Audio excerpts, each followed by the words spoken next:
So hello everyone. तो देखते हैं अपना 14 फरवरी का जो न्यूज़पेपर है उसको एनालाइज करते हैं वन बाय वन। तो पहला जो न्यूज़ है जो इम्पोर्टेंट है आपके लिए भी, और आपने देखा होगा कि रिसेंट में जो अडानी हिंडनबर्ग इशू है वो बहुत ही आपका न्यूज़ में भी रहा है और ये इंपॉर्टेंट भी है आपके एग्जाम पॉइंट ऑफ व्यू से भी। कुछ ऐसी इंफॉर्मेशन है, चाहे हम बात करते हैं स्टॉक मार्केट की, हम बात करते हैं शॉर्ट सेलिंग की और बाकी जो डिफरेंट इशू है, जैसा कि आपका जब अडानी और हिंडनबर्ग जो इशू है ये क्यों इंपॉर्टेंट है। ये इंपॉर्टेंट इसलिए है कि आपने देखा होगा सेबी का आपने नाम सुना होगा, हमने डिस्कस भी किया था, जो आपका security and exchange board of India है, और जो रेगुलेटर है उसकी क्या रेस्पॉन्सिबिलिटीज है और जो रेगुलेटर के क्या क्या चैलेंजेस है। देखिए, आपका अगर जीएस पेपर 2 आप सिलेबस उठाएंगे यूपीएससी में तो वहां पे आपको देखने को मिल जाएगा ये रेगुलेटरी बॉडीज, ठीक है, regulatory bodies, constitutional bodies, statutory body, ठीक है। तो ये आपका इंपॉर्टेंट क्यों है, क्योंकि ये आपके मेंस का पार्ट है जीएस पेपर 2 का। यहाँ पे जो अडानी और हिंडनबर्ग इशू है इसमें आपके लिए सबसे इंपॉर्टेंट क्या है, ये समझना कि जो रेगुलेटरी बॉडीज है जैसे कि आपकी जो सेबी है उसका क्या रोल है और उसके सामने क्या क्या चैलेंजेस है, ये आपको समझना जरूरी है। तो आप जब भी ये इशू पढ़े तो आप जो बेसिक है उसको क्लियर करिए, और फिर सेबी की जो रेस्पॉन्सिबिलिटी है और जो आपकी डिफरेंट अदर रेगुलेटरी बॉडीज है उनकी क्या रेस्पॉन्सिबिलिटीज है और उनका एग्जिस्टेंस क्या है, इनके फंक्शन क्या है, ये आपसे पूछा जा सकता है, प्रीलिम्स में भी पूछा जा सकता है और मेंस में क्वेश्चन आ सकता है, ठीक है, रेगुलेटरी बॉडीज पे। तो ये सेबी का भी आप एग्जाम्पल भी दे सकते हैं क्योंकि यहाँ पे क्वेश्चन है क्रिटिसिज्म में। तो अब हम ये इशू देख लेते हैं कि ये है क्या। तो यहाँ पे क्या हुआ है अडानी इशू में, अभी रिसेंट में सुप्रीम कोर्ट ने क्या बोला है, सुप्रीम कोर्ट के सामने सेंटर ने बोला है कि we basically accept the demand of separate panel to examine this issue, कि जो ये इशू क्रिएट हुआ है इसको एग्जामिन करने के लिए सेपरेट पैनल के लिए गवर्नमेंट ने क्या कर लिया, उस डिमांड को एक्सेप्ट कर लिया है। सुप्रीम कोर्ट में केस चल रहा था, आपको पता होगा कि पिटीशन फाइल हुई थी, जो रोल है स्पेशली जो सेबी का रोल है इसमें, या फिर गवर्नमेंट ने क्या इग्नोर किया है बहुत सारे फैक्ट को, इसको लेके सुप्रीम कोर्ट में पिटीशन है। तो यहाँ पे आप देख सकते हैं कि यूनियन जो आपकी गवर्नमेंट है and SEBI on Monday said they have no objection to supreme court constituting an expert committee.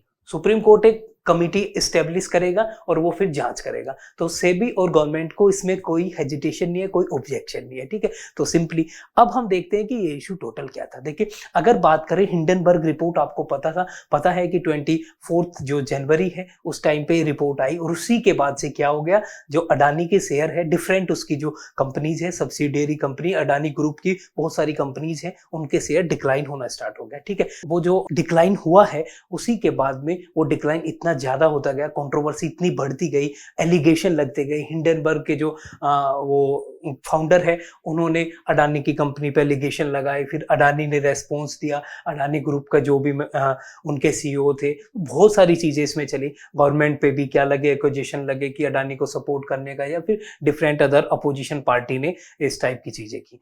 तो अब यहाँ पे आपका जानने का जो सबसे इंपॉर्टेंट है वो है आपका कि जो एलिगेशन था वो मेनली किसके रिगार्डिंग था, वो था स्टॉक मैनिपुलेशन।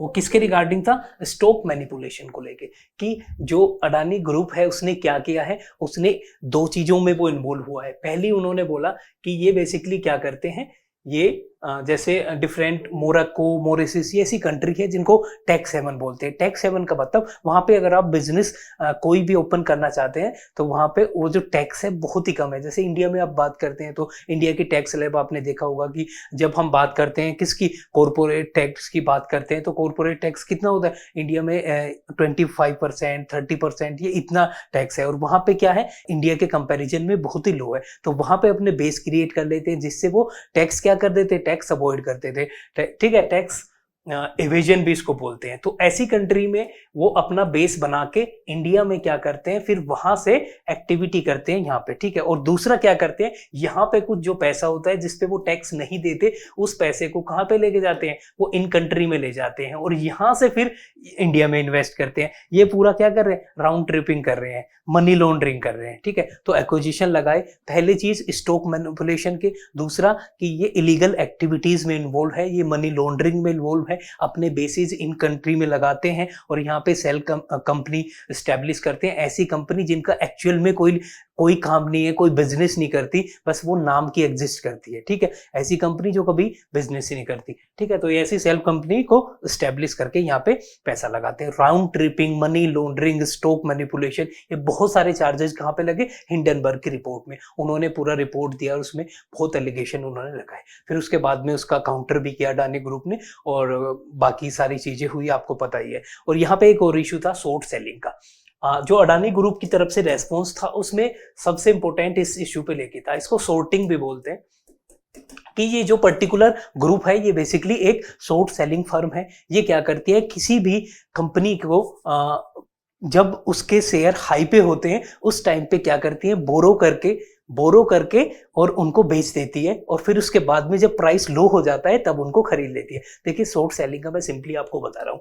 शॉर्ट सेलिंग का मतलब है कि एक पर्टिकुलर कोई पर्सन है, कोई कंपनी है, वो क्या करेगी, मार्केट में जाएगी, मार्केट में जाके किसी कंपनी के शेयर को क्या करेगी, बोरो कर लेगी। एक्चुअल में वो बाई नहीं कर रही है, बोरो करेगी, ठीक है। बोरो करने में बाई करने में अंतर होगा, ठीक है। उधार में ले लेना जिसको बोलते हैं, उधार में ले लिए और उनको सेल कर दिया, ठीक है। अब ये सेल कर दिया उन्होंने, मान लिया यहाँ पे 400 रुपए का एक शेयर था, यहाँ पे सेल कर दिया।